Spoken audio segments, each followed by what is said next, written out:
Those of us with jobs in the heavy industries spend most of our waking time working long hours in extreme conditions. In many ways, we're a family, and we have each other's backs. But we might not always know what's truly going on with each other, especially when it comes to our mental health, because many of us don't feel comfortable talking about mental health at all. But we need to start talking about it, because suicide is taking too many of our coworkers in Wyoming. We as a state have historically had some staggering suicide statistics, losing more than 100 people every year. While women are more likely to attempt suicide, men are more likely to die from it. And in Wyoming, they're 5 times more likely to die. Not to mention, employees in heavy industry fields like mining are more likely to die by suicide than by workplace accident. We all know our jobs in the heavy industries are some of the most stressful, physically demanding, and often isolating jobs on Earth. Our commitment and dedication is what moves our country forward.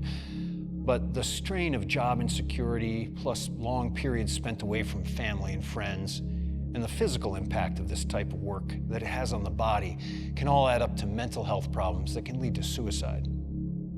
If any of this rings true to you, I'd encourage you to ask yourself a few questions. Are you feeling hopeless or like you want to die? Are you having unexpected mood swings? Do you feel less engaged with your work than you used to? Do you miss work more often? Are you withdrawing and isolating from others? Now, if you answered yes to even 2 of these questions, it's important to talk with a health professional about how you're managing your stress and mental health. If you've noticed these types of behavior changes in a coworker, don't be afraid to reach out to them. Remember, you may be the closest thing that person has to family simply because of how much time you spend together. And we all need to help each other feel safe enough to talk to someone about our struggles. Now, when you reach out, be sure to approach them in a private, neutral setting. Express your concern using I statements like, "Hey, I want you to know I care about you. I noticed you've been coming in late more often and you just don't seem like yourself. Is everything okay?" Then listen and let them share at their own pace. Tell them there's no shame in struggling or in asking for help.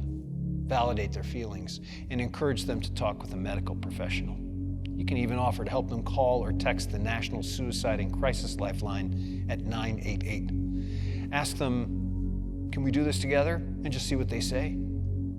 Now, the bottom line is to trust your gut and start the conversation. It's up to all of us to create a culture of safety and wellness at work. Now, if you or someone you know needs help, talk with a medical professional.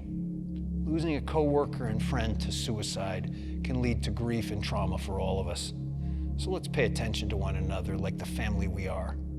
It's our job to help keep one another safe and alive.